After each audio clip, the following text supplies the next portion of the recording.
Vamos lá então, o assunto hoje é a glória de Deus. A glória do Pai pode ser vista na criação, na entrega da lei, no tabernáculo e no nascimento de Jesus. Isso foi um destaque que eu dei, mas ela pode ser vista em tudo. É só um destaque para a gente guardar uns pontos. A glória do Pai na criação. A Bíblia diz que no princípio criou Deus os céus e a terra. Depois o salmista, no Salmo 19, exclama com toda exuberância, com toda ênfase: os céus manifestam a glória de Deus e o firmamento anuncia a obra das suas mãos. Um dia faz declaração a outro dia, e uma noite mostra sabedoria a outra noite. Sem linguagem, sem fala, ouvem-se as suas vozes. Eu achava lindo as pregações de Billy Graham. Billy Graham tinha uma mensagem que ele falava de como Deus falava, né? Ele pregava falando como Deus fala. Ele tinha uma mensagem linda, linda. Pregava nos estádios, cheio de gente. Então ele falava a primeira forma, a primeira maneira como Deus fala conosco. Ele dizia, ele fala pela natureza, pela criação. E este versículo sempre é mencionado quando a gente faz essa correlação entre Deus e as suas obras, né?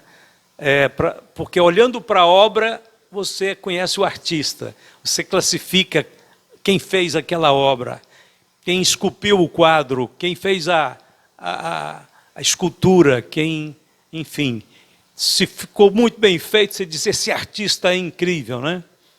Então, olhando para a criação, nós vemos a glória de Deus e sabemos que o Criador é sumamente grandioso em suas realizações. Deus fez tudo muito perfeito, muito bem sincronizado. É difícil, a gente nem não toca nesse assunto, porque esse assunto é abrangente. Se começar a falar da criação, dos planetas, das galáxias, das estrelas, e depois a gente vem para a Terra, começa a falar da criação do homem, que é um complexo tão profundo. Basta pensar que nós temos milhões de neurônios no cérebro trabalhando perfeitamente, né? com conexões para dar sentido à vida, movimento nas mãos, nos pés, nos olhos, fazer a gente enxergar, pensar, andar, sentir. Você fala, que é isto? É detalhe demais. Então, a glória de Deus está estampada na criação. Só um cego, só uma pessoa completamente embrutecida nos seus sentimentos, para não olhar e dizer, não pode, isso aqui não veio do nada, isso aqui veio da mão de alguém inteligente, poderoso. Você pega uma folha de uma árvore, ela é cheia de nervuras, e aquilo não é por acaso, aquilo foi desenhado. Dizem, né, eu nunca vi de perto uma neve. Mas dizem os irmãos cristãos e até cientistas que moram nos países europeus, América do Norte, diz que quando neva, você pode pôr a mão para fora lá da janela e pegar um punhadinho da neve que está caindo. Joga aqueles cubículos de neve numa mesa enquanto ele está gelado. Não tem nenhum igual ao outro. Todos têm um desenho diferente. Não tem nenhum igual. Os cientistas já fizeram uma pesquisa. Entre milhares de cubículos da neve, todos são diferentes um do outro. Assim como os seres humanos. Hoje nós estamos sobre a Terra, mais de 8 bilhões de pessoas, não tem nenhuma igual a outra. Deus é um Deus de variedade, de grandeza. Você vai para os mares, tem peixe de toda qualidade, toda cor, de todo jeito. Você vai para o mundo das aves, também é uma variedade imensa, enorme. Você vai para as plantas, para as frutas, sabores diferentes, formato diferente, árvores de tamanho diferente. Meu pai, você planta um coqueiro lá no fundo do seu quintal, num lugar qualquer lá, você fala assim, bom, a água aqui mais perto aqui para esse coqueiro, lá embaixo deve dar uns 20 metros de profundidade ou mais. Mas você planta e ele vai dar as frutas cheinhas de água. Da onde aquela planta conseguiu sacar aquela água, aquele sabor. Você planta um pé de manga aqui, um de limão ali, um de laranja ali, tudo no mesmo terreno. Cada um tem um sabor único. Pega a terra ao redor do pé do pé de limão ou da manga e põe na boca, não tem gosto da fruta. Mas a fruta, a árvore, consegue sacar do terreno, da terra, aquele sabor específico, único. Único. Aliás, é único no mundo inteiro. O sabor da manga brasileira é o mesmo sabor da manga argentina, da manga... tem aquelas nuances, né, de qualidade. É uma manga sabina, outra é a manga augusta, outra é a manga espada, etc. Mas os sabores são idênticos no mundo inteiro. Os céus manifestam a glória de Deus. Quando Jó foi atacado brutalmente, covardemente por Satanás, Deus permitiu registrar tudo o que estava acontecendo. Mostrou as ações do diabo, Satanás, a destruição do diabo, né? Matou os filhos, pôs os sabeus, né? Ladrão é inspirado pelo diabo, né? Os sabeus eram meio inclinados a roubar, a fazer coisas erradas.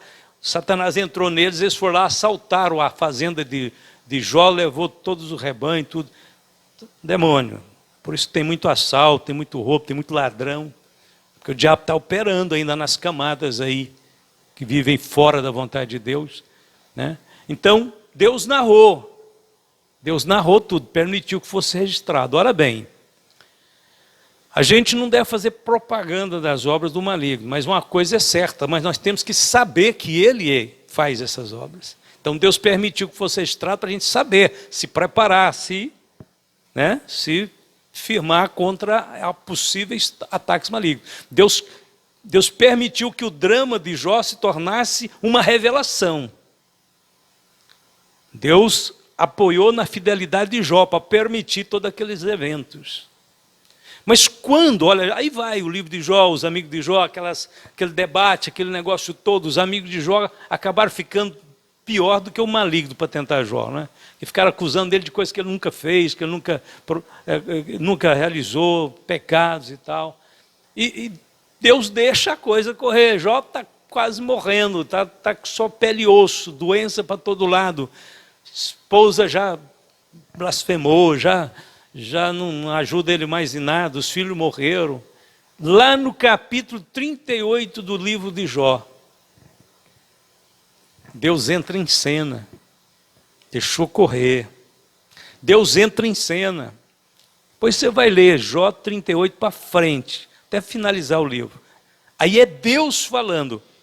Deus manda Eliú calar a boca, Zofar, Elifaz, manda todo mundo calar a boca. Até o Jó. Cala a boca, cala a boca, cala a boca, cala a boca. Nenhum de vocês sabem nada. Vocês falaram que vocês não entendem.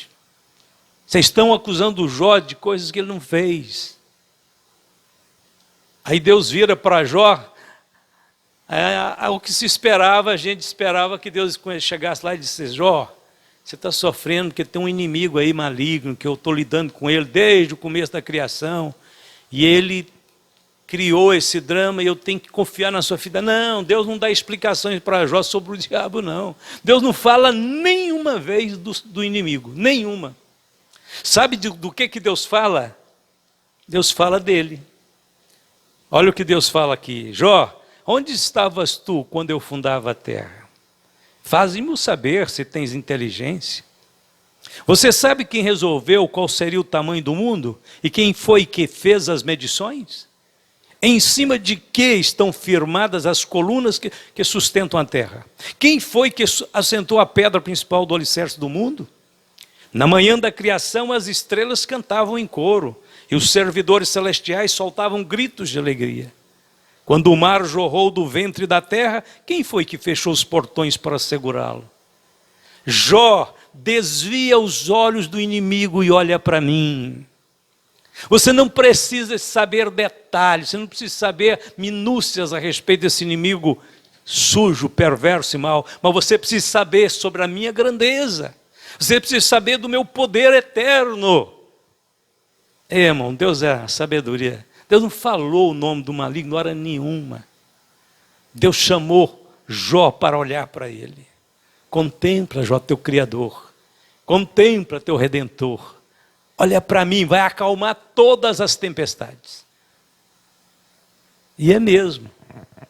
Na hora das aflições não compensa ficar analisando um maligno, não. Larga ele para lá e volta o seu olhar para Deus. Deixa Deus revelar para você a grandeza dele, porque na grandeza e no poder dele você vai se sentir seguro. Deus vem trazendo restauração, paz, alegria. Deus vem trazendo a plenitude do amor dele. Jó tinha que ficar embebecido pela glória de Deus. Por isso Deus começa falando da criação. Quem é que fez isso, Jó? Quem é que estabeleceu o mar? Quem é que pôs limite nas águas? Não, ele vai falando, eu coloquei só uma introdução, vale a pena ler.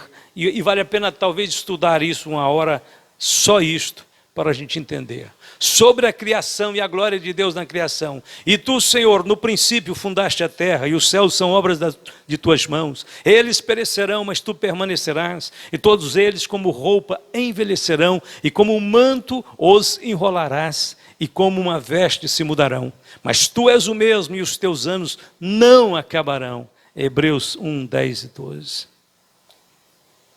A glória de Deus também pode ser vista na entrega da lei. A entrega da lei acontece lá no Êxodo, capítulo 19. 18, 19, 20, tudo a preparação para Moisés subir lá no monte e receber a lei. Deus estava conduzindo eles para isso. Então, olha bem aqui, quando chegou o dia de entregar a lei, e aconteceu ao terceiro dia, ao amanhecer, que houve trovões e relâmpagos sobre o monte, e uma espessa nuvem, e um sonido de buzina muito forte, de maneira que estremeceu todo o povo que estava no arraial. E Moisés levou o povo fora do arraial ao encontro de Deus, e puseram-se ao pé do monte, e todo o monte Sinai fumegava, porque o Senhor descera sobre ele em fogo, e a sua fumaça subia como fumaça de um forno, e todo o monte tremia grandemente. E o sonido da buzina ia crescendo em grande maneira. Moisés falava e Deus lhe respondia em voz alta. Meu Deus, que evento! Dos eventos divinos na história da humanidade, esse aqui é um dos maiores. Nós só vamos reservar para sobrepujar ele, para falar que é maior, é a cruz, o Calvário e a ressurreição. Mas fora desses eventos que envolvem a nossa salvação, a obra de Cristo, esse aqui é o maior de todos. O monte, o que vocês acham do Monte Sinai? Vocês acham que é do tamanho da Serra da Jiboia aqui? Irmão, o Monte Sinai não é só um morrinho lá, não, uma montanhazinha não. É uma cordilheira, maciço, rocha maciça, estende a quilômetros de distância. Serra da Jiboia vira um cupinzinho perto do Monte Sinai. O Monte Sinai não tem ninguém com máquina, com bomba, com explosão nuclear que faz ele tremer. Não tem quem faz, não existe. Mas quando Deus desceu lá, ele tremeu. Quando Deus desceu lá, ele balançou. Imagine a glória deste Deus. E a glória de Deus estava onde? Você me pergunta, para onde estava essa glória? Estava no fogo. A Bíblia diz aqui claramente que houve... e todo o Monte Sinai fumegava porque o Senhor descera sobre ele em fogo. Havia sons de trombeta que ninguém sabia de onde que vinha. E o monte estava parecendo um terremoto. Acho que nem terremoto não balança aquele monte lá. Aquele conglomerado de pedra maciça. Ninguém, jamais. É impensável. A glória de Deus foi vista na entrega da lei. Não tem um povo mais privilegiado neste mundo que os judeus. Aquele povo era o povo que estava saindo do Egito e iria formar então a nação de Israel. Já estava constituída como nação. Deus disse, vocês são uma nação peculiar. Eu vos escolhi de entre os povos. Então já estava confirmada a configuração da nação. Até aquela época, em tempos anteriores, Israel era apenas um grupo de famílias nômades, que viviam do pastoreio pelo deserto, aqui e acolá. Assim era Jacó, assim foi os seus antecessores, Abraão, Isaac, Jacó, etc. Mas agora não, agora era uma nação. Então Deus diz, eu estou constituindo a nação. Quero dar para vocês a prova da minha existência, da minha glória, do meu poder. Vou entregar para vocês uma lei que não tem povo nenhum que tem. Naquela época já tinha lei, sabia? Já tinha o Código de Hammurabi. O Código de Hammurabi era um código de leis feito por um rei da Mesopotâmia. A pedra em que eles escreveram o Código de Hammurabi está, me parece, no Museu de Louvre. Ela existe. Uma grande pedra redonda. Qualquer um pode pegar fazer uma pesquisazinha rápida lá na internet, no Google, e pôr lá. Código de Hammurabi. Eles vão mostrar ela a foto dela. Já tinha, mas Deus disse, eu vou dar uma lei perfeita. Por quê? Porque as leis que os homens já tinham criado eram imperfeitas, pobres. E Deus deu o maior código de lei moral, espiritual para a humanidade. Foi a sua lei. Então é o seguinte, vai para onde for, torce para onde torcer. Só existe um código de leis absolutamente aprovado, sancionado por Deus na terra. Só um. É a lei que ele deu ali no Monte Sinai para Moisés e que o povo judeu foi os seus receptores, seus oráculos, que tiveram que guardar aquilo, proclamar aquilo, que deveria ser para todos os povos. Os judeus não deram conta de cumprir a missão. Mas é lindo pensar nisso. Paulo, pensando então sobre essa grandeza da glória de Deus, ele cantou, né? Ó profundidade das riquezas, tanto da sabedoria como da ciência de Deus. Quão insondáveis são os teus juízos e quão inescrutáveis os teus caminhos. Porque quem compreendeu o intento do Senhor, ou quem foi seu conselheiro, ou quem lhe deu primeiro a ele, para que ele seja recompensado? Isso aqui é bom demais, né? Quem lhe deu primeiro a ele? Pastor, hoje eu quero dar uma grande oferta para Jesus, fruto do meu esforço, meu trabalho. Que nada, isso aí Deus que te deu. Quem que deu primeiro a ele? Ninguém nunca deu primeiro. Deus é que dá primeiro para nós. Quem lhe deu primeiro a ele para que ele seja recompensado? Porque dele, por ele, para ele são todas as coisas. Glória, pois, a ele eternamente. Amém. Vamos dizer glória a Deus? Porque está mandando fazer isto, né? A Bíblia. Glória, pois, a ele eternamente. A glória de Deus no tabernáculo. Então a nuvem cobriu a tenda da congregação e a glória do Senhor encheu o tabernáculo, de maneira que Moisés não podia entrar na tenda da congregação enquanto a nuvem ficava sobre ela e a glória do Senhor enchia o tabernáculo. Deus, ele é surpreendente. Aquele deserto era o deserto daquelas cobras que nós pregamos outro dia. Deus tirou elas do caminho, depois elas voltaram, depois Deus deve ter tirado de novo. Era o deserto das cobras, dos lagartos, das lagartixas, das aranhas, da areia quente, das pedras. Para ir para um deserto desse, as pessoas, os judeus, os nômades, os pastores que às vezes tinham que entrar nas beiradas do deserto, para cuidar de ovelha e tal, usava as roupas mais rústicas. Por quê? Primeiro, não tinha ninguém nem para ver a roupa bonita, né? Segundo, é porque tinha que ser roupa grosseira para lidar com aquela situação num deserto daquele. Pedregoso, seco, tinha água, tinha nada, sol quente. Quando era de dia, o sol era quente demais, dava de noite, esfriava, baixava de zero. Até hoje é assim. A temperatura. Por isso que os judeus usam túnica, que as roupas todas, mas é tão quente, lá eles usam isso. Porque se eles não usar, a pele deles vão derreter no sol. E quando fica de noite, aquilo serve de abrigo. Aquele tanto de roupa, de túnica, de capa, não sei mais o que. Nem o pé não fica aparecendo muito, senão queima. Até a cabeça, tudo tampada. Isso é razão, por conta das vestes. Aí Deus é o seguinte, Deus é diferente, Deus é surpreendente. Ele diz, vocês vão para o deserto? Vocês vão fazer uma caminhada pelo deserto? Então vocês vão pegar uma planta comigo, Moisés, olha aqui a planta. Eu vou te mostrar a planta que está aqui no céu. Olha o modelo. Deus dá o modelo de algo que está no céu para ele fazer aqui na terra, para ficar no meio do deserto. Deus manda fazer o templo mais lindo, mais bonito, mais caro. Irmão, o candelabro era uma peça que devia pesar muitos quilos. Era feito toda em ouro trabalhado.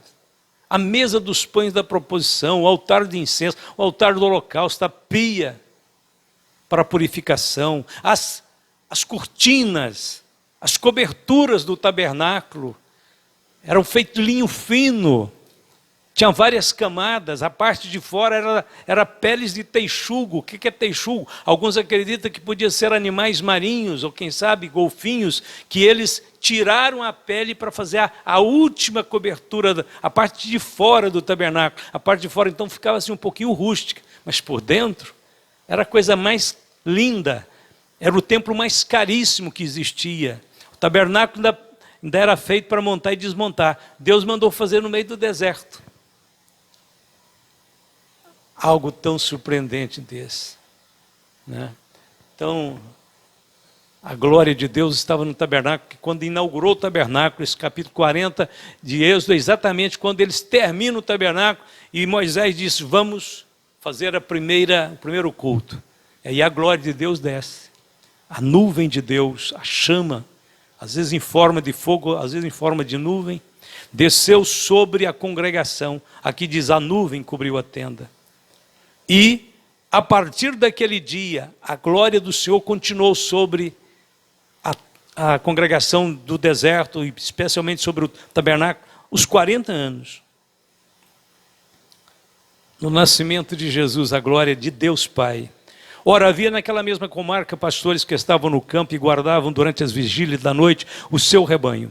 E eis que o anjo do Senhor veio sobre eles. E a glória do Senhor os cercou de resplendor e tiveram grande temor. E o anjo lhes disse, não temais, porque eis aqui vos trago novas de grande alegria, que será para todo o povo, pois na cidade de Davi vos nasceu hoje o Salvador, que é Cristo o Senhor. Isto vos será por sinal, achareis um menino envolto em panos, deitado numa manjedoura. E no mesmo instante apareceu com o anjo uma multidão dos exércitos celestiais, louvando a Deus e dizendo, glória a Deus nas alturas, paz na terra, boa vontade para com os homens. Lucas 2, 8 a 14. Glória de Deus no nascimento de Cristo. Eu imagino que os desertos da Judéia ali, nas arredores de Belém, foram iluminados todos pela glória de Deus. Havia uma companhia de milhões, milhares de anjos. Havia um coral celestial. Tudo isso para entregar Jesus para nós. E o Pai estava ali, permitindo, que os seus filhos começassem uma trajetória de humilhação, de sofrimento, de dor e de morte. Mas a glória de Deus resplandeceu ali, nas pastagens próximas a Belém, onde os pastores estavam cuidando de seus rebanhos. Eles viram a glória de Deus, só eles viram. Vamos para frente, a glória do Filho agora. Onde vemos a glória do Filho? Primeiro nos sinais. Jesus principiou assim os seus sinais em Caná da Galileia e manifestou a sua glória. E os seus discípulos creram nele, João 2,11. João depois escreveu, há porém muitas outras coisas que Jesus fez, se cada uma das quais fosse escrita, cuido que nem ainda o mundo todo poderia conter os livros que se escrevessem. Amém. Então a glória começa ali em Caná da Galileia, naquela região ali da Galileia, Caná da Galileia, naquela festa de casamento, onde Jesus transforma a água em vinho. Ali diz que o João registra dizendo que foi o começo dos seus grandes sinais. Mas os sinais de Cristo vão ser tanto. Quer dizer, que se num desses a glória manifestou, imagina os milhares de milagres que Jesus iria operar durante seu ministério terreno. Cego vendo, paralítico andando, morto ressuscitando, leproso sendo purificado e por aí vai. Aonde o Senhor ia, aonde o Senhor punha o pé, a glória de Deus manifestava através dos sinais e o povo glorificava Deus. Aonde está a glória de Cristo? Na transfiguração. Pedro escreveu: porque não vos fizemos saber a virtude e a vinda de nosso Senhor Jesus Cristo, seguindo fábulas artificialmente compostas, mas nós mesmos vimos a sua majestade. A palavra majestade aqui já dá uma indicação da grandeza do evento, né? Porquanto ele recebeu de Deus Pai honra e glória, quando da magnífica glória lhe foi dirigida a seguinte voz: este é meu Filho amado, em quem me tenho comprazido. E ouvimos esta voz dirigida do céu, estando nós com ele no Monte Santo. Ele está falando da transfiguração. Capítulo 17 de Mateus tem a descrição, a narrativa da transfiguração. Você sabe, Jesus pegou apenas Pedro, Tiago e João e disse: venham comigo. Deixou os 9 lá embaixo. Levou 3, os mais íntimos dele. E subiram ao monte. Alguns dizem que pode ser o Monte Tabor. Ninguém sabe direito, mas pode ser, não faz diferença. E ali, quando Jesus chegou no alto do monte, a Bíblia diz que ele transfigurou, seu rosto começou a brilhar como o sol, suas roupas resplandeciam, a glória do Filho brilhava ali naquele monte. E os apóstolos viram quando 2 personagens da história de Israel chegam ali. Personagens já passados, não faleceram, né? Porque um faleceu, o outro não faleceu. Um faleceu e foi ressuscitado, com certeza. Para ele poder voltar e estar ali, tinha que Moisés ter tido uma ressurreição antecipada, inclusive uma glorificação antecipada. Como um tipo do que ele vai fazer com o resto de todos os crentes, agora nesses últimos tempos. Então, Moisés estava ali representando a lei, e Elias representando os profetas. A Bíblia diz que tudo que foi escrito a respeito dele na lei e nos profetas. Eram os 2 grandes representantes, duas testemunhas de que eles anunciaram a vinda do Messias. E aí o resplandecer do brilho do interior do Cristo glorioso fez com que aquele monte fosse iluminado à glória do Senhor.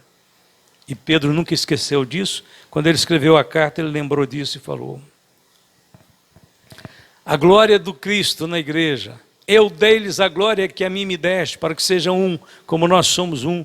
Jesus deu a sua glória para nós. Há uma glória de Deus sobre nós, há um brilho, há uma beleza, há algo extraordinário de Deus sobre nós. Ele disse: eu dei-lhes a glória que a mim me deste.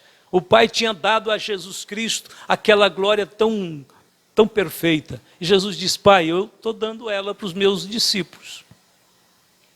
A glória que me deste. E o que Jesus faz para que essa glória se materialize? Ele vai então aperfeiçoar a sua igreja. Olha aqui. Como também Cristo amou a igreja e a si mesmo se entregou por ela, para a santificar, purificando-a com a lavagem da água pela palavra, para apresentar a si mesmo igreja gloriosa, sem mácula, sem ruga, nem coisa semelhante, mas santa e irrepreensível. Jesus quer que a sua glória seja vista na igreja, porque ele trabalhou para isso, porque ele está falando que ele desenvolveu isso, aplicou isto. Mas que pena, né, irmãos, que muitas vezes na igreja tem escândalo, tem coisa feia, tem procedimentos inconvenientes, mau testemunho. Mas nem isso vai diminuir a glória dele na igreja também não. Ele sabe separar o joio do trigo. Aqueles que são seu, aqueles que são de Cristo. A Bíblia diz que sobre estes repousa o Espírito da glória de Cristo. Há uma glória maravilhosa de Cristo sobre a igreja. E quando Cristo, que é a nossa vida, se manifestar, então também vós vos manifestareis com Ele em glória. Então o final da carreira da igreja vai ser compartilhamento da glória de Cristo. O compartilhamento total. A glória de Cristo pode ser vista na cruz, é uma contradição, porque a cruz, né, nós cantamos a vergonha da cruz. Paulo diz que a cruz é a loucura de Deus, né, para os que perecem. Mas a glória de Deus, de Cristo, foi manifesta na cruz também. Paulo disse, mais longe esteja de mim gloriar-me, a não ser na cruz de nosso Senhor Jesus Cristo, pela qual o mundo está crucificado para mim e eu para o mundo. Então, se nós observarmos bem a cruz, nós vamos ver que há uma glória ali. A glória da misericórdia, do amor, da bondade. O Senhor Jesus leva uma vergonha, mas no meio daquela obra tem uma glória. Dentro daquela obra gloriosa, daquela obra tão abrangente, mesmo no meio do sofrimento e da dor, tem uma glória. E a glória de Cristo no céu, essa é só para terminar, nem vamos comentar. Vemos, porém, coroado de glória e de honra, aquele Jesus que fora feito um pouco menor do que os anjos, por causa da paixão da morte, para que pela graça de Deus provasse a morte por todos, porque convinha que aquele para quem são todas as coisas, e mediante quem tudo existe, trazendo muitos filhos à glória, consagrasse pelas aflições o príncipe da salvação deles, Hebreus 2, 9 e 10. Vemos, porém, coroado. É importante, irmãos, que nós tenhamos a visão do Cristo coroado. Nós não estamos mais seguindo um Cristo que vai sofrer, que os homens vão judiar dele. Não, nós estamos agora sob a coordenação, a direção do Cristo Rei. Vemos, porém, coroado de glória e de honra. E vamos para a parte final, a glória do Espírito Santo. O que será que Deus reserva nessa parte aqui para nós, hein? Vamos ver? A glória do Espírito Santo. Bom, vamos fazer uma recapitulação rápida. Comigo, o Pai revelou a lei. O Filho, o Espírito Santo. Eu acho que merece um glória a Deus também, não? Essa obra tão perfeita do Pai, do Filho e do Espírito Santo. Todas as vezes que eles descem, eles trazem coisas boas para nós que estamos aqui embaixo. Só traz coisa boa. O Pai trouxe a perfeita lei, o Filho trouxe a abundante graça, o Espírito inigualável poder, o poder sem fronteiras, né, como alguns dizem. Bom, vamos lá, vamos entender a glória do Espírito. Mas quando vier aquele Espírito da verdade, que vos guiará em toda a verdade, porque não falará de si mesmo, mas dirá tudo o que tiver ouvido, e vos anunciará o que há de vir, ele me glorificará, porque há de receber do que é meu, e vou-lo há de anunciar. Então a primeira missão, a grande missão do Espírito Santo, não é buscar uma glória pessoal para Ele, mas é glorificar a Cristo. Mas Ele é um com o Filho, Ele é um com o Pai. Mesmo assim, o Espírito Santo, a terceira pessoa da divindade, se coloca de uma forma tão, vamos dizer assim, tão humilde, oculta, que Ele trabalha o tempo inteiro para promover a igreja, o reino de Deus, o nome de Jesus Cristo, a glória do Pai, que Ele, às vezes, parece quase nem existir. Às vezes até esquecemos, né, de dizer obrigado, Espírito Santo, que me guia, que me diz. E é Ele quem está fazendo todo o trabalho da triunidade aqui agora na nossa vida. Se Jesus está aqui, Ele está aqui pelo Espírito. Se nós falamos que o Pai está conosco pelo Espírito.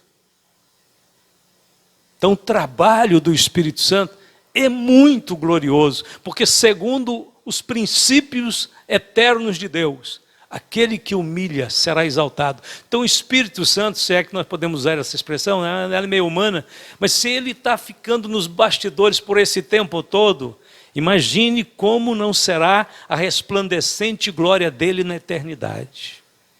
Porque aquele que humilha, Deus exalta. Jesus já foi exaltado porque foi humilde até a morte e morte de cruz.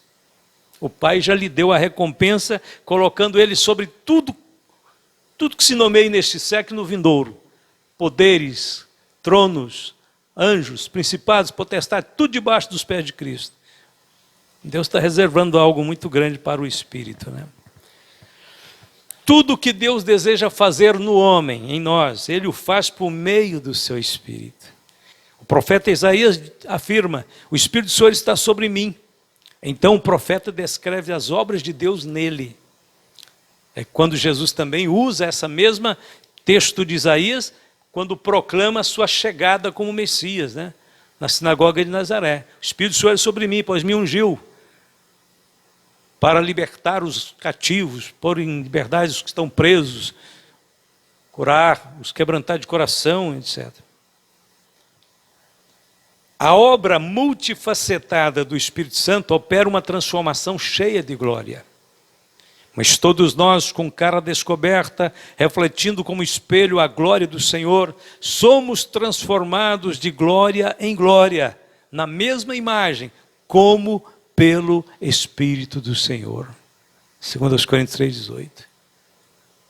Se nós estamos ficando melhores, é porque o Espírito de Deus está trabalhando numa transformação contínua na nossa vida. Transformado na imagem de Cristo, de glória em glória, pelo Espírito. Então nós temos que ter uma boa relação com o Espírito Santo. Se a gente descobrir esse caminho de uma amizade profunda com o Espírito Santo, a hora que você pensar só de levantar a sua mão, doenças estão indo embora. Enfermos estão sendo curados. Pessoas oprimidas estão sendo libertas. Alguns homens, algumas mulheres que conseguiram achar esse caminho e conseguiram chegar bem pertinho, numa comunhão estreita com o Espírito Santo, se tornaram os canais dos grandes milagres de Deus na terra. Se havia glória nos sinais de Cristo, agora os sinais que a igreja faz pelo poder do Espírito Santo. Jesus disse: eu enviarei sobre vocês o poder do Espírito Santo. Então essa glória resplandece. E agora, Jesus diz: farão as obras que faço, até maiores. E por fim, isso é para terminar, o Espírito Santo, portador de uma glória incrível, nos dará um corpo glorificado. E se o Espírito daquele que dos mortos ressuscitou a Jesus habita em vós, aquele que dos mortos ressuscitou a Cristo também vivificará o vosso corpo mortal pelo seu Espírito que em vós habita. A grande garantia que nós vamos receber um corpo glorificado é que o Espírito Santo está habitando aqui dentro de nós. Esta é a garantia. Aquele que tem o poder de transformar as partículas, as células do meu corpo, em partículas celestiais, que eu não sei, nós sabemos que material, né, o corpo glorificado, é um material celestial. Ele está dentro de nós. A garantia de que nós teremos esse corpo é que ele está dentro de nós. E ele vivificará o nosso corpo mortal. Como será isso? No momento, no abrir e fechar de olhos, ante a última trombeta, porque a trombeta soará e os mortos ressuscitarão incorruptíveis e nós seremos transformados. O Espírito que habita em nós vai fazer essa transformação e vai te dar um corpo glorioso. É a glória do Espírito. Esta é a glória do Espírito. Louvado seja Deus. Só temos que louvar e agradecer o Senhor, não é mesmo? Vamos ficar de pé. Vamos orar. Deus eterno, Senhor da glória, bendito seja o teu nome eternamente. Queremos, Pai, dar a Ti, Senhor, o louvor devido ao teu nome, Senhor. A grandeza, a glória, a soberania te pertence. O Senhor está elevado acima de tudo e de todos. O Senhor é grande, o Senhor é poderoso, mas atentou, como disse Maria, para a baixeza da sua serva. E nos trouxe uma tão grande salvação. E nos deu o teu Filho glorioso, Filho de Deus excelso, aquele que é também cheio de toda a graça e de toda a virtude, nos trouxe o Salvador, nos deu o Espírito Santo da glória. Aleluia, louvado seja o teu nome, Senhor. Ajuda-nos, Senhor, a achar este caminho de uma intimidade cada vez mais estreita, mais profunda com o Senhor. Nós queremos receber desta virtude, nós queremos ter esta unção para pregar, para ajudar o necessitado, para mostrar Cristo para este mundo.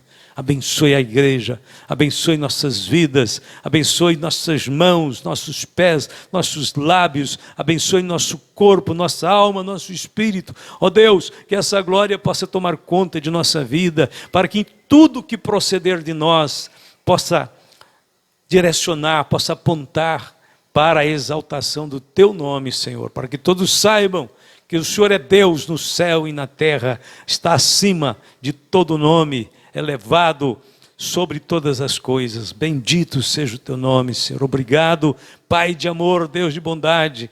Perdoa-nos nas nossas falhas, deficiência, principalmente, Senhor, de adorá-lo, de exaltá-lo, de glorificá-lo. Dá-nos, Senhor, força na alma, no coração, para levarmos as nossas vozes de gratidão a Ti, para buscarmos a Tua presença, para adentrarmos, Senhor, diante de Ti, diante deste trono de graça e de glória. Meu Deus, em nome de Jesus, fica conosco. Hoje sempre te agradecemos e todos podem dizer amém. Amém. E amém. Está terminado em nome de Jesus.